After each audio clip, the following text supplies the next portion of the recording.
Bonjour, nous présentons la vie dans la divine volonté. Tout d'abord, un mot de Luisa Picaretta qui nous a donné cette expression. Elle a vécu à Corato en Italie de 1865 à 1947.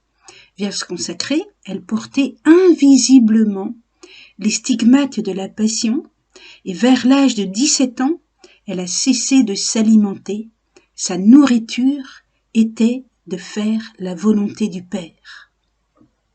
Son journal, intitulé Le Livre du Ciel, est écrit de 1899 à 1938. Il comporte 36 volumes connus et 3 qui ont été perdus. Et en 1994, les écrits de Luisa ont reçu nil obstat et imprimatur. Et fut ouvert son procès de béatification le 20 novembre 1994 en la fête du Christ roi. Quant au père Annibale Maria di Francia, son confesseur extraordinaire et le réviseur officiel de ses écrits, qui est mort en 1927, il fut canonisé en 2004 par Jean-Paul II. Alors, commençons avec cette parole de Jésus, Jean chapitre 7. « Mon enseignement n'est pas de moi, mais de celui qui m'a envoyé. Qui veut faire sa volonté comprend si mon enseignement est de Dieu, ou bien si c'est le désir de mon âme que je parle. » Alors, nous allons exposer les écrits de Luisa Picaretta sur la divine volonté, selon 2 angles d'approche, donc 2 conférences, une relative au sens de l'histoire, l'autre relative au sens de l'homme. Nous voici, chers auditeurs, dans le second enseignement qui concerne l'anthropologie. L'homme, le rapport de la divine volonté avec l'homme. La vie dans la divine volonté ne concerne pas uniquement la volonté, mais tout notre être. Sinon, on ne pourrait pas l'appeler vie. Le cœur doit l'aimer et l'enfermer en lui. La mémoire doit se souvenir d'elle. L'intelligence la comprendre. Par ailleurs, le 2e concile de Latran, ayant précisé que la volonté était le lieu de l'unité dans le Christ de la nature humaine avec la nature divine, ce que Luisa appelle la vie dans la divine volonté, pourrait être la voie de ce que saint Pierre appelle notre participation à la nature divine. 2e lettre de Pierre, chapitre 1, verset 4. Pour mieux le comprendre, il faut nous pencher sur l'anthropologie sous-jacente aux écrits de Luisa Picaretta. Il s'avère qu'une approche quaternaire, à travers les versets de Genèse 1, versets 1 et 2, et surtout à travers l'image du temple, s'est avérée très féconde. Tout d'abord, à travers l'image de la Genèse, donc la divine volonté et la quaternité de la création. On lit dans la Genèse, au commencement, Dieu créa le ciel et la terre. Or, la terre était vide et vague, donc ça fait le ciel, la terre. Les ténèbres couvraient l'abîme. 3. Un vent de Dieu tournoyait sur les eaux. 4. Dans l'Apocalypse, on lit: un autre ange disait d'une voix forte: « Craignez Dieu et rendez-lui gloire, car elle est venue l'heure de son jugement. Adorez le Créateur du ciel et de la terre, de la mer et des sources d'eau. » Apocalypse chapitre 14. Le 25 mars 1929, Jésus dit à Luisa: « Occulter quelques vérités sur la divine volonté serait comme si on voulait déplacer le soleil de sa place, faire sortir la mer de son lit. Qu'en serait-il de la terre ?» Jésus semble se référer au 1er verset de la Genèse, avec les cieux, le soleil, la terre, la mer. Le mystérieux abîme recouvert de ténèbres, inconnaissable si Dieu ne le révèle pas, étant justement cette action de révélation des vérités sur la divine volonté. Alors, commençons avec les cieux. Comme les cieux, l'ordre stable, la juste place. Jésus dit à Luisa: l'âme qui vit dans ma divine volonté ne se conduit plus en mode humain, parce qu'elle sent la stabilité des modes divins. On peut dire que celle qui vit dans mon divin vouloir est telle le ciel, qui reste toujours à sa place d'honneur avec toutes ses étoiles. On lit encore. Parce qu'elles sont à leur place, toutes les choses que j'ai créées sont en parfaite harmonie dans le tréfonds de leur être, tel qu'assigné par Dieu. Toi seul, donc l'être humain, tu es malheureux, mais d'une façon volontaire. Reviens à ta place, je t'appelle là et je t'attends. Celui qui choisit de faire connaître ma volonté sera mon porte-voix. Je lui confierai les secrets de mon et son royaume. Par la suite, il me fit voir toute la création, comment toutes les choses sont à leur place, telles que voulues par Dieu, et sont ainsi dans un ordre parfait, en complète harmonie entre elles. Parce qu'elles sont à leur place, la volonté suprême maintient leur existence intégrale, belle, fraîche et toujours nouvelle. Elle apporte félicité et force universelle à toutes. Deuxièmement, la terre, comme la terre à cultiver. Dans la Genèse, il est dit que la terre est tohu vabohu, Genèse 1, verset 2. En Isaïe 34, verset 11, il est dit que le Seigneur étend sur le pays le cordeau pour mesurer le tohu et les pierres de bohu. On mesure le cordeau pour une future construction. Le tohu bohu est un mélange d'ordre, la construction et ses mesures, et de désordre, les pierres potentiellement utilisées qui sont sur un terrain encore chaotique. Dans la nature humaine, la terre symbolise ce qui est contingent, ce qui aurait pu ne pas être, notamment si l'homme n'avait pas apporté sa part.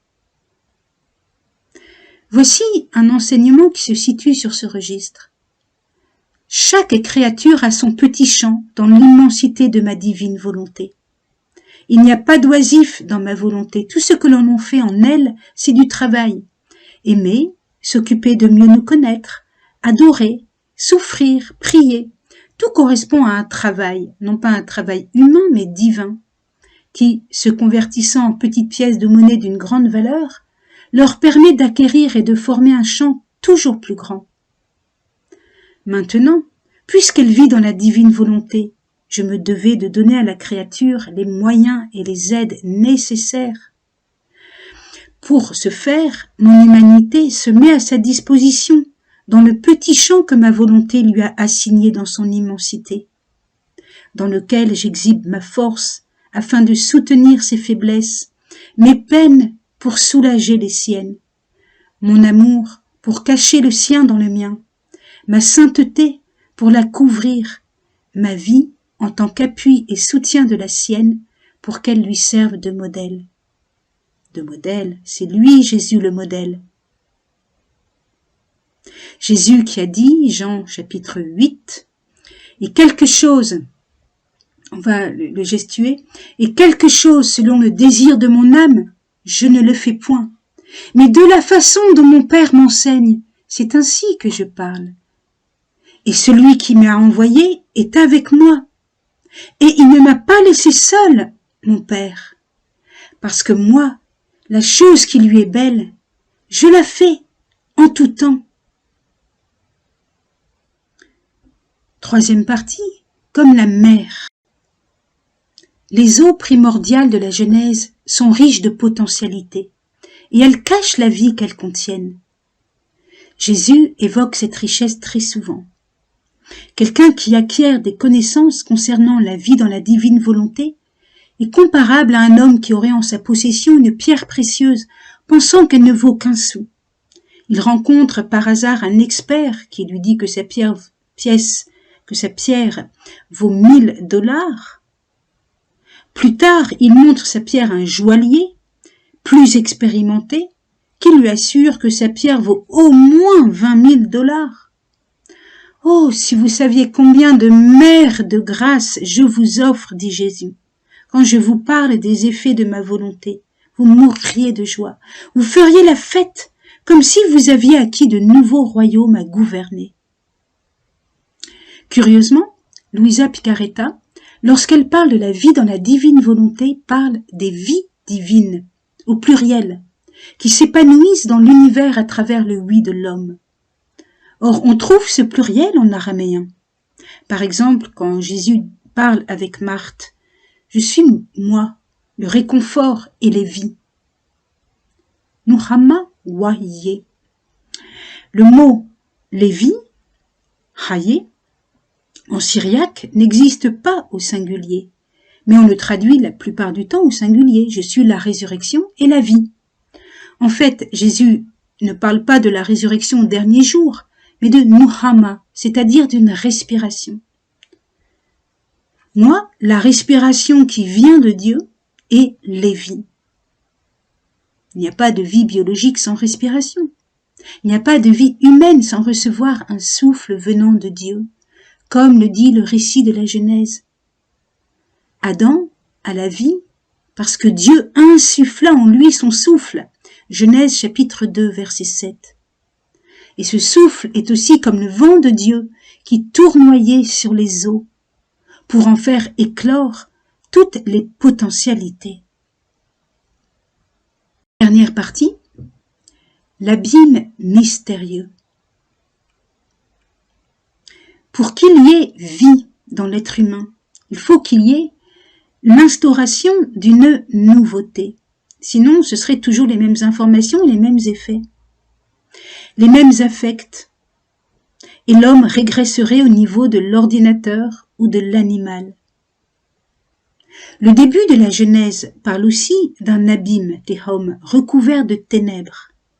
Genèse, chapitre 1, verset 2. Recouvert de ténèbres, donc inconnaissable si Dieu ne le révèle pas. C'est la divine volonté en sa source, dont Jésus explique « Ma volonté possède la vertu vivificatrice, actrice et opérative. » C'est extraordinaire. C'est le journal de Luisa Picaretta en 1935. Autrement dit, la divine volonté instaure de nouvelles possibilités. Lisons encore 2 autres passages du journal. Ma fille, dans notre esprit divin, la finalité primordiale de la rédemption fut de rétablir le règne de la divine volonté dans la créature. C'est cela que nous avions mis en elle, notre volonté opérante. L'acte le plus noble, le plus beau, et qui faisait que nous l'aimions à la folie parce qu'il possédait une partie de nous. Nous aimions nous-mêmes en elle, et c'est pourquoi notre amour était parfait, plein et incessant. Louise a dit « J'entends l'écho continu du fiat divin qui résonne dans mon âme et, par sa puissance invincible, appelle mes petits actes dans les siens pour en faire un seul. » Et Jésus lui dit « Chaque créature représente pour nous un nouveau travail distinct à faire, et donc de nouvelles choses à dire. » La créature qui ne met pas sa volonté dans la nôtre nous empêche d'avancer, nous lie les mains, terrasse nos œuvres les plus belles, et moi qui suis le Verbe, je suis réduit au silence.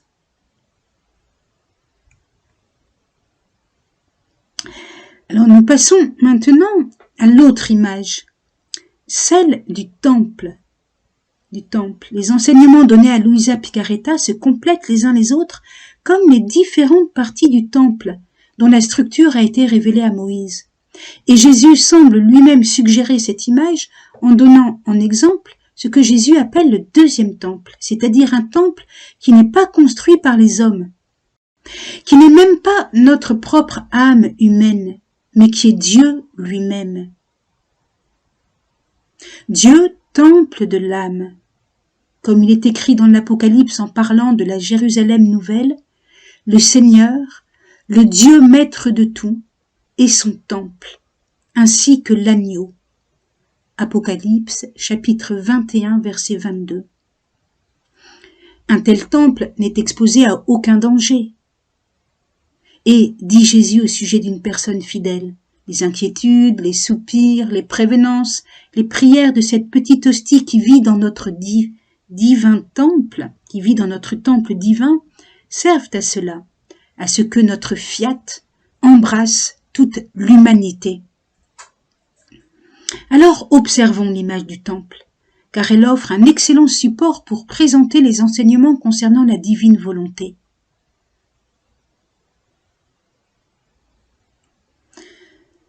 Il y a une correspondance avec ce qui a été dit précédemment. Entrer dans le temple, c'est entrer dans l'harmonie divine, et le modèle divin stable comme les cieux. Le parvis des hommes est comme la terre, lieu du travail. L'Esprit Saint planait sur les eaux pour y faire éclore la vie. Le sanctuaire est comme la mer, riche de potentialités. Quant au Saint des Saints, il est mystérieux, comme l'abîme recouvert de ténèbres. Entrons dans le temple. Le temple est un lieu de vie, la vie reçue du Dieu vivant. Le temple est par excellence un lieu de vie. On y entre par le parvis des femmes, parce qu'elles sont les éducatrices de la vie. Prions. Sainte Maman, viens visiter mon âme et préparer en elle une demeure digne de la volonté divine. Jésus explique à Louisa, ce qui indique que l'âme vit vraiment dans ma volonté, c'est de la sentir dans toutes les choses, intérieures et extérieures. Car si la créature possède sa vie, elle ne pourra pas ne pas la sentir. Elle l'apercevra dans ses pulsations, dans sa respiration, dans le sang qui circule dans ses veines, dans la pensée qui se forme dans son esprit, dans la voix qui donne vie à sa parole, et ainsi de suite. Or, l'acte intérieur, faisant écho à l'acte extérieur, elle trouvera ma volonté dans l'air qu'elle respire, dans l'eau qu'elle boit, dans sa nourriture, dans le soleil qui lui donne la lumière et la chaleur. Enfin, l'intérieur et l'extérieur se donnant la main et forment les actes qui constituent sa vie en elle, car un seul acte n'est pas suffisant pour se faire. Il faut des actes continus et répétés. En plus, dans ma volonté, tout est au présent, comme si ce que nous avons fait s'accomplissait à l'instant même. Du coup, la créature entre dans la puissance de nos actes présents. Dans la puissance de nos actes présents. C'est fabuleux. Dans ce que nous faisons, et étant investie de notre force créatrice et de notre amour, elle comprend tout ce que le Créateur fait pour elle. Oh, combien elle l'aime! Elle voudrait tout pouvoir faire pour lui. Tandis qu'au dehors de notre fiat, ce que nous avons accompli paraît aux créatures comme faisant partie du passé. De la sorte, l'amour reste endormi comme en léthargie, et elle pense à un amour non pas présent mais lointain. Il n'y a donc aucune comparaison entre celle qui vit dans notre volonté et celle qui vit au dehors. Tellement la différence est énorme. Aussi, sois assidu et remercie-moi du grand bienfait que je t'ai octroyé en te montrant ce que signifie de vivre dans mon vouloir. Autre aspect, entrer dans le temple pour entrer dans l'alliance et collaborer avec le Seigneur. L'accès au temple était réservé aux circoncis et à leurs familles, c'est-à-dire à ceux qui sont entrés dans l'alliance. Or, l'alliance n'est pas au passé, elle est au présent. Livre du Deutéronome chapitre 5 verset 3. Ce n'est pas avec nos pères que le Seigneur Dieu a conclu cette alliance, mais avec nous, nous-mêmes qui sommes ici, aujourd'hui, présents. Or, l'alliance est un échange. Le vouloir divin, dit Louisa, demande mon attention. Il veut que je sois consciente qu'il veut investir mes actes, de façon à être attentifs l'un à l'autre, lui en donnant et moi en recevant. En Jésus, Fils de Dieu, l'alliance biblique prend toute sa dimension. Jésus explique, par mon incarnation, mon humanité se greffa à la divinité.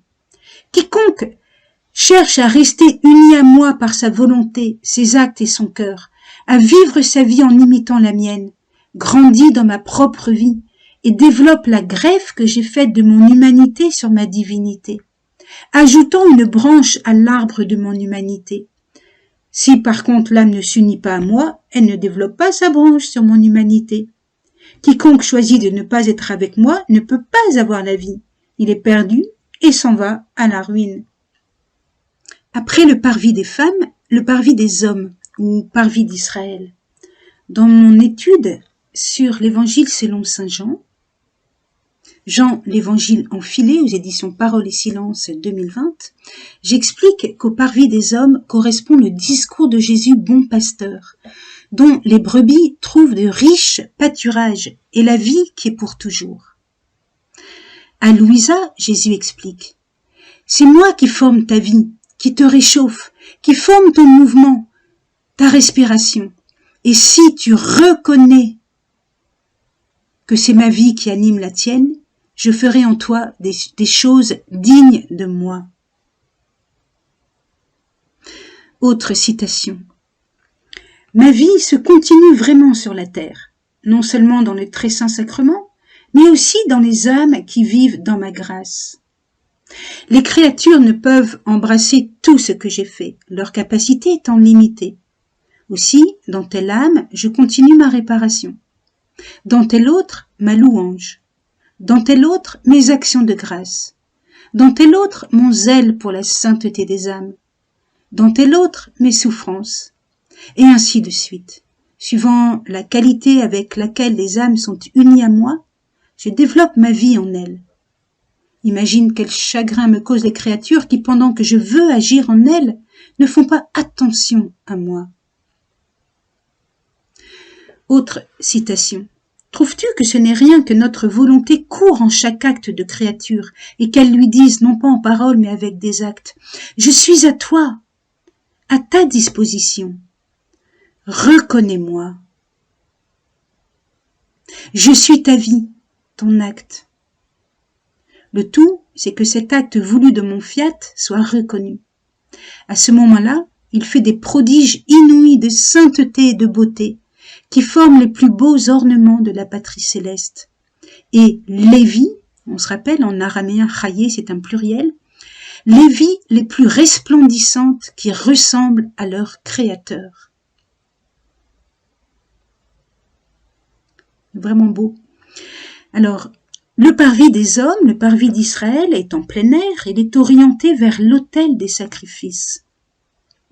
Eh bien, nous allons commenter l'enseignement sur la divine volonté, qui nous explique qu'il convient de se vider de ce qui est humain pour être ensemble avec Jésus dans la divine volonté. La vie dans la divine volonté correspond à la promesse de devenir participant de la divine nature. Deuxième lettre de Pierre, chapitre 1.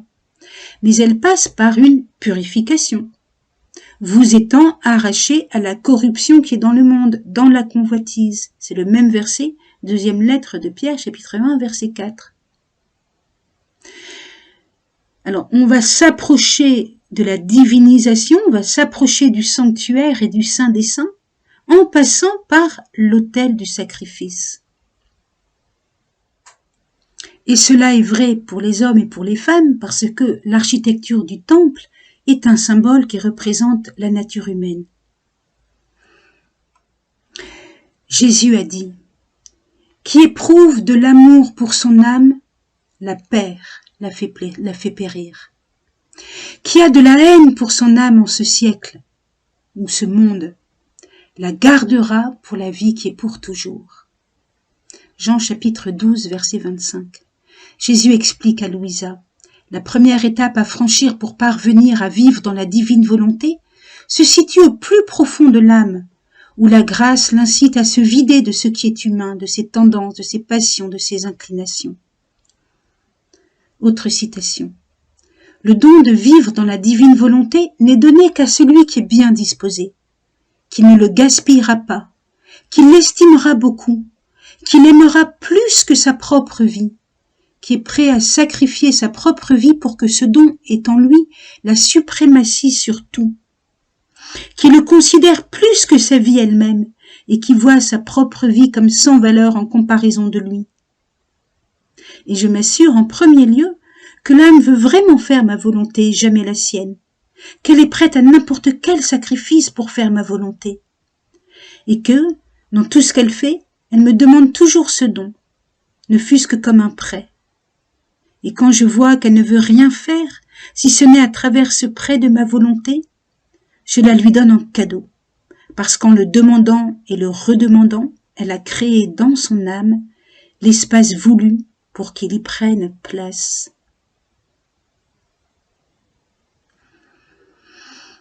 Autre explication, l'âme qui vit dans la divine volonté se place alors dans son vrai néant, non pas en attitude d'humilité où elle ressent toujours quelque chose d'elle-même, mais en tant que rien. Elle entre dans le tout que je suis et travaille avec moi, en moi et comme moi, complètement dépouillée d'elle-même. Elle ne s'arrête ni à ses mérites ni à son intérêt personnel. Plutôt, tout attentive à me rendre heureux, elle me donne une domination absolue sur toutes ses actions. Sans chercher à savoir ce que j'en fais, une seule pensée l'occupe, vivre dans ma volonté, me suppliant de lui accorder cet honneur. Alors, avançons et voyons maintenant l'autel et le sanctuaire. On va remettre un schéma. Il y a une rencontre. Sur l'autel, c'est Jésus qui s'offre et nous communions à lui pour devenir participants de la divine nature, comme a dit la deuxième lettre de Saint Pierre, chapitre 1, verset 4. En araméen, nous avons le mot participant, associé, compagnon, d'où dérive le mot communion. Derrière l'autel, c'est le sanctuaire, le saint, l'intériorité orientée vers le saint des saints. Il s'agit d'entrer en communion avec le Seigneur. Il faut savoir qu'en araméen, le mot sacrifice, offrande, signifie aussi le contact, la rencontre. C'est le mot kurbana. Lisons quelques extraits du journal. Ma très chère fille, agir avec le Christ fait s'estomper l'agir humain et apparaître l'agir divin. Pour cette raison, agis toujours avec moi, comme si tous deux, nous faisions la même chose. Si tu souffres, fais-le comme si tu souffrais avec moi. Si tu pries, si tu travailles, fais-le en moi et avec moi. Ainsi, en toi, l'agir humain s'estompera pour se retrouver divinisé. Oh, comme elle est immense la richesse que les créatures peuvent acquérir en agissant de cette manière. Mais ça ne les intéresse pas. Autre passage. L'ennemi est incapable de troubler cette âme, qu'elle ait fait son travail bien ou pauvrement, qu'elle ait fait peu ou beaucoup, parce que tout a été fait par Jésus et ensemble. Elle est paisible, non sujette à l'anxiété. Elle n'aime pas une personne en particulier, mais elle les aime toutes, divinement. On peut dire qu'elle répète la vie de Jésus, qu'elle est sa voix, les battements de son cœur, la mère de ses grâces, mère MER. Louisa vivait la passion dans une rencontre. Jésus lui disait affectueusement, « Quand tu te sens incapable de prendre plus, abandonne-toi plus à moi, et tu sentiras ton Jésus prier, souffrir et réparer alors que toi tu l'observeras. Je serai l'acteur et toi la spectatrice. Quand tu seras restauré, tu reprendras le rôle d'actrice et je serai le spectateur. Il y aura ainsi alternance entre nous deux. » Bien, ceci nous conduit au petit paragraphe suivant qui s'intitule « S'unir au sacrifice de Jésus ». Alors, je voudrais bien aussi que vous perceviez que toute la spiritualité de la divine volonté est une spiritualité finalement du Père, Dans la première conférence, nous avons vu que c'est le dessein du Créateur qui doit s'accomplir. C'est le projet du Père, c'est l'amour du Père. Eh bien, dans cette conférence-ci, nous entendons la parole du Père. Car Dieu a tant aimé le monde qu'il a donné son Fils unique, afin que quiconque croit en lui ne se perde pas, mais ait la vie éternelle. Jean chapitre 3, verset 16. Eh bien, Jésus dit à Louisa, « J'ai fait au nom de chaque créature tout ce qu'elle avait à faire envers son Créateur, sans exclure les âmes perdues. Parce que pour chaque chose créée, je devais donner au Père la gloire, l'amour et la satisfaction complète. » Certaines âmes en viennent à satisfaire elles-mêmes leurs dettes envers le Créateur. Quoique, cependant, aucune n'en vient à la satisfaction complète. Ces âmes unissent leur gloire à la mienne, et tout ce qu'elles font se greffe à ma gloire. Extraordinaire, hein? Tout ce qu'elles font se greffe à ma gloire. Comme l'humanité du Christ est greffée à sa divinité, a-t-on expliqué tout à l'heure. On n'est pas loin de l'évangile selon saint Jean, Jean chapitre 15, où Jésus explique qu'il est la vigne et que nous sommes les sarments. Autre texte du journal de Louisa. Jésus explique, « Ma divinité, qui avait tous les pouvoirs et voulait que j'expie pour toute la famille humaine, me fit ressentir le rejet, l'oubli et toutes les corrections que la nature humaine s'était méritées. C'était pour moi des souffrances très grandes. J'étais comme unie à la divinité, mon humanité et la divinité ne faisant qu'un. La séparation d'avec elle m'était un véritable martyre. Être aimé et en même temps se sentir oublié. Être honoré et en même temps me sentir trahi. Être saint et en même temps me voir couvert de tous les péchés. Quels effrayants contrastes, quelle souffrance extrême. Un miracle de ma toute-puissance m'était nécessaire pour que je puisse porter toutes ces souffrances. Autre texte du journal, toujours très éclairant sur le sacrifice. Nous sommes dans le temple, à l'autel du sacrifice. La passion est le symbole de la passion de ma volonté, qui pendant des siècles avait souffert de la rébellion de tant de volontés des créatures, lesquelles, ne voulant pas se soumettre à elle, avaient fermé le ciel, coupé toutes les communications avec leur Créateur, devenant les malheureuses esclaves de l'ennemi infernal.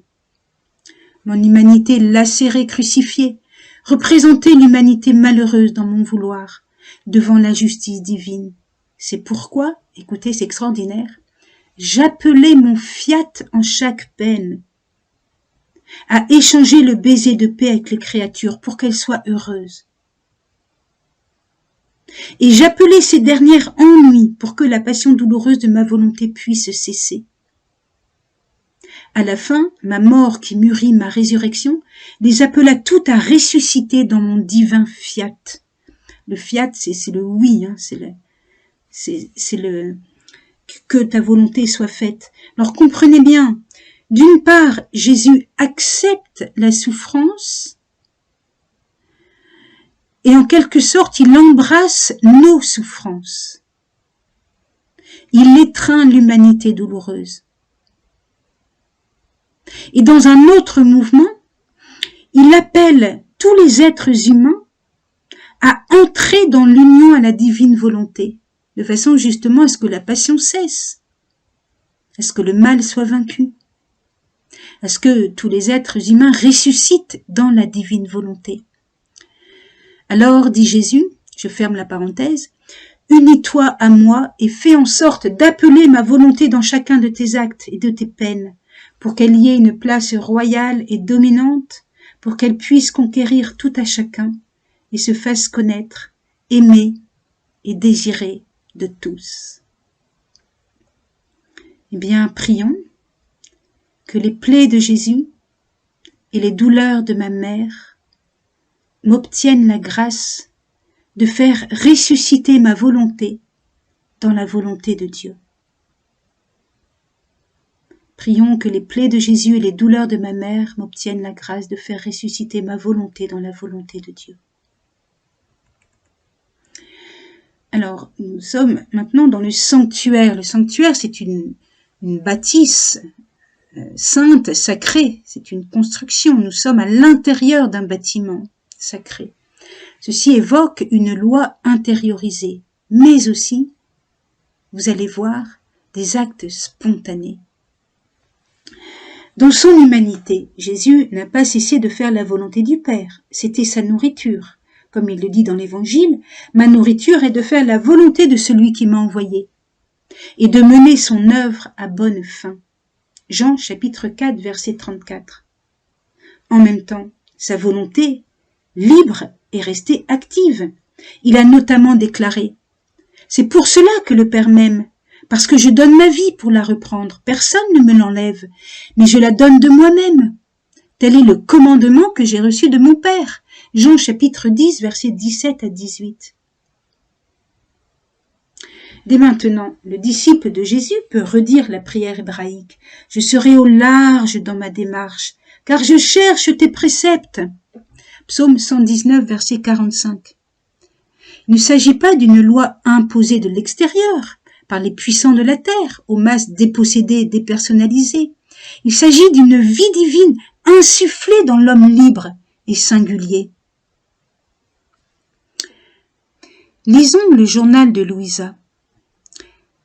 Celle en qui règne ma divine volonté n'a pas besoin de loi, car elle a conscience que sa nature se change en loi divine, et de même que dans sa nature elle perçoit la force de la respiration et des pulsations, de même elle sent la force de la loi en tant que partie substantielle de sa vie.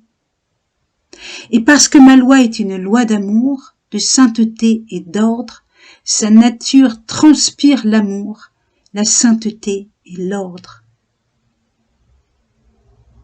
Et encore, nous avons tout créé sans être sollicités par qui que ce soit. De même que dans la rédemption, je n'étais soumis à aucune loi, et personne ne pouvait m'obliger à souffrir autant et à mourir. Ma loi a été l'amour et la vertu de ma spontanéité divine. Celle qui opère et aime sous la contrainte en perd toute la beauté, et on peut dire que ses œuvres sont sans amour et sans vie, d'où sujettes à la mutabilité, tandis que la spontanéité produit la fermeté dans le bien. Jésus explique aussi à Louisa, ce qui indique que l'âme vit dans ma volonté divine, c'est de l'avoir aimée, opérer et souffrir spontanément, sans la moindre trace de contrainte. Ma volonté, qui la garde auprès d'elle, lui communique sa spontanéité, qui court dans ses œuvres incessantes. Sinon, ce serait gênant pour elle de la garder dans le giron de sa lumière, sans cette caractéristique de son mode spontané.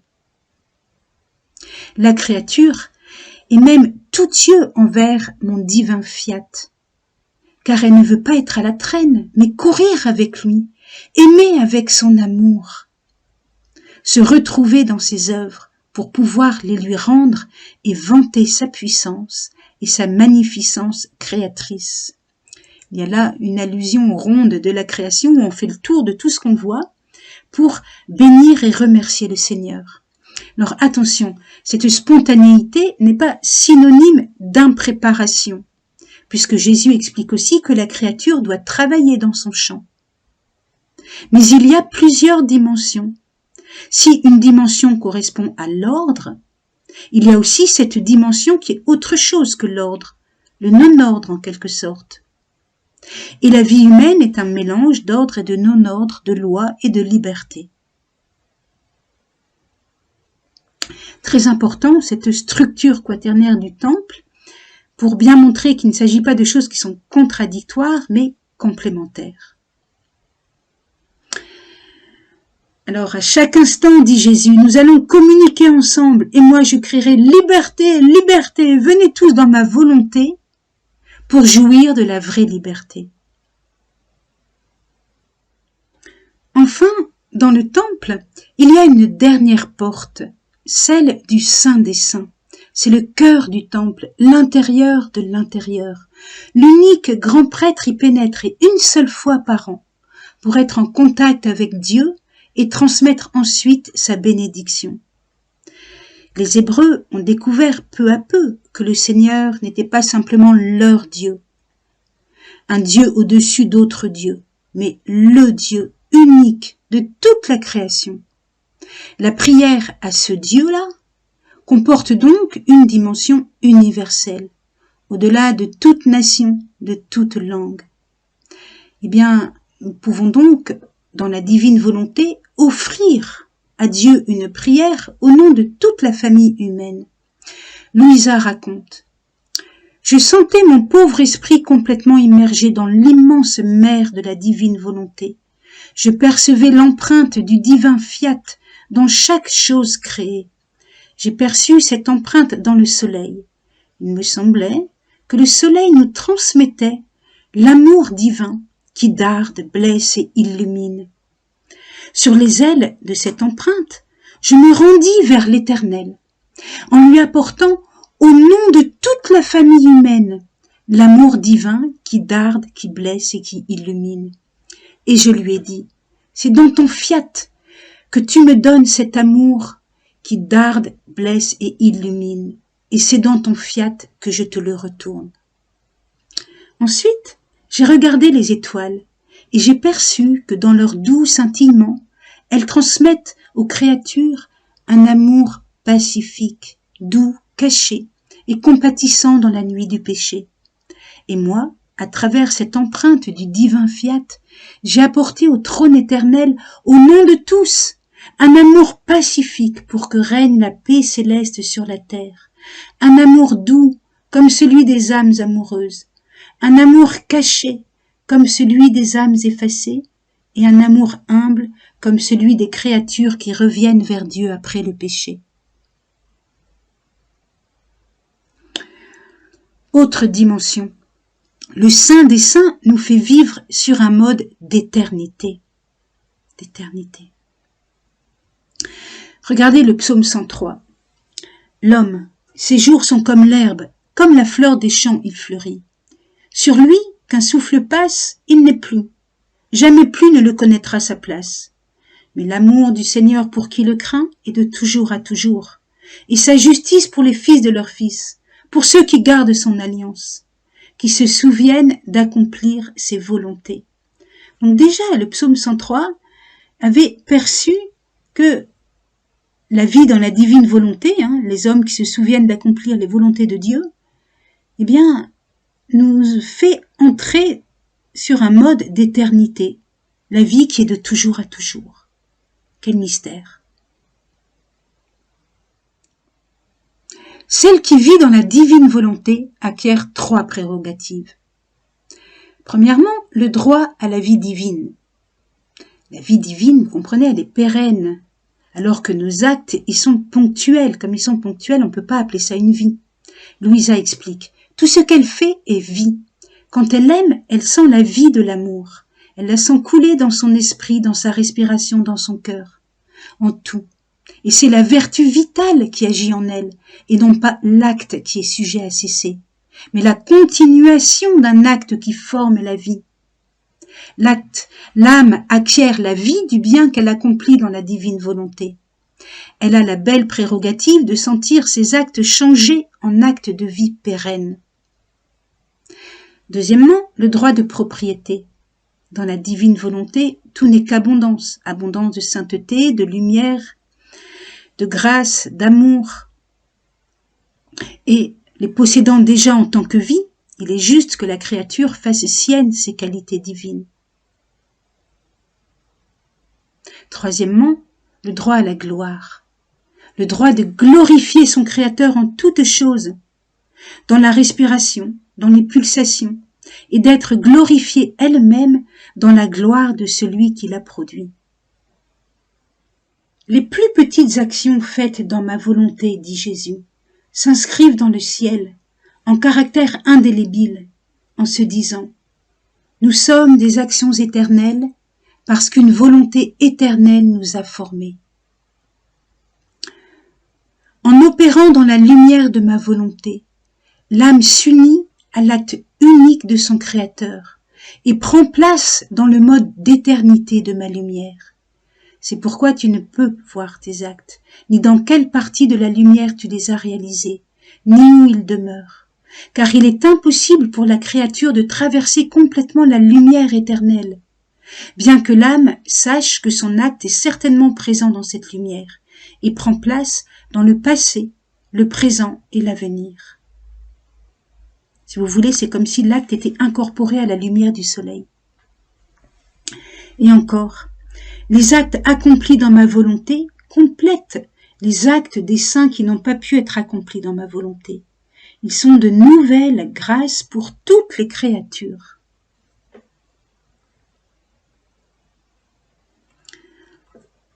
Encore une explication. On va dire se multiplier dans le passé, le présent et le futur.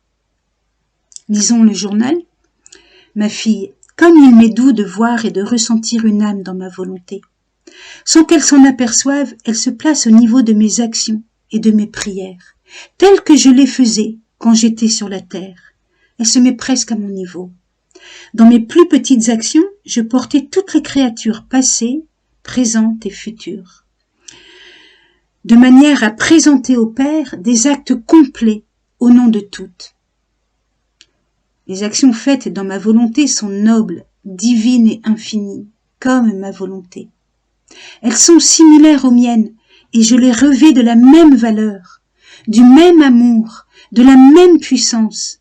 Je les multiplie et les étends à toutes les générations. Que m'importe qu'elles soient petites, ce sont mes actions qui sont répétées, et cela me suffit.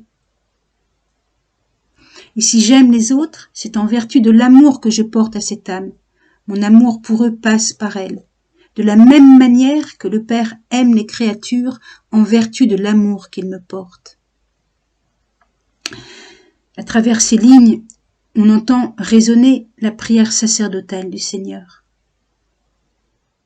Et je leur ai fait connaître ton nom, et je le leur fais connaître, moi, afin que cet amour brûlant dont tu m'as aimé ardemment soit en eux, et que moi, je sois en eux. Jean 17, verset 26. Jésus dit encore à Louisa, « Pénétrez, embrassez l'immensité de ma volonté, se multiplier en elle, avec moi, et pendant que l'on est encore sur la terre, pénétrer partout, dans le ciel et dans les cœurs, et à partir des moyens humains, agir avec les moyens divins. Cela n'est pas encore connu. » Et encore, dans ma volonté, tout n'est qu'unité. Rien n'est séparé. Il n'y a pas d'espace-temps, ni de lieu lointain ou proche. Les siècles disparaissent dans mon vouloir qui, par sa puissance, s'empare de tout en une seule inspiration et en forme un seul acte continu. Chers auditeurs, il est temps de conclure et nous allons conclure avec Marie. Le rôle de Marie qui a donné son fiat, son oui à l'Annonciation, Luc chapitre 1 verset 38, et l'a donné toute sa vie, continue aujourd'hui de nous protéger de l'Antichrist et de nous former pour le royaume de la divine volonté, pour nous former dans le divin fiat. Jésus explique à Louisa, elle est la reine de mon Église, elle l'assiste, la protège, la défend et siégera au milieu des enfants de ma volonté, en tant que moteur, vie, guide. Elle sera le modèle parfait, l'enseignante du royaume du fiat divin, qui lui tient tant à cœur, avec ses angoisses, ses désirs ardents, ses délires d'amour maternel, parce qu'elle veut ses enfants sur la terre, dans le règne où elle a vécu, n'étant pas satisfaite de les avoir dans le règne de la divine volonté seulement au ciel. Elle les veut aussi sur la terre. C'est ici qu'il est bon de rappeler le schéma de la première conférence, avec le fiat de la création, où Adam vivait déjà du souffle divin qui avait reçu le don de la divine volonté, puis le péché originel, la promesse du Rédempteur, Le oui de Marie, le oui de Jésus, la rédemption, la croix. Et puis l'Église avec les sacrements, mais aussi les persécutions, le rejet de Christ jusqu'à l'Antichrist. Et puis ce que Louisa appelle le troisième fiat, qui va être la venue glorieuse du Christ, qui en se manifestant avec son humanité glorieuse et sa divinité, va révéler dans sa pleine puissance la divine volonté. Ce sera alors une sainteté divine pour tous ceux qui l'accueilleront, mais un jugement pour ceux qui ne l'accueilleront pas, bien sûr. Alors va commencer donc ce royaume de la divine volonté. Ce royaume de la divine volonté, ce règne du divin fiat sur la terre comme au ciel. Et lorsque le but de la création sera pleinement accompli, ce sera l'assomption dans l'éternité. Merci, au revoir, à bientôt. Retrouvez tous ces enseignements sur foivivifiante.fr. Merci.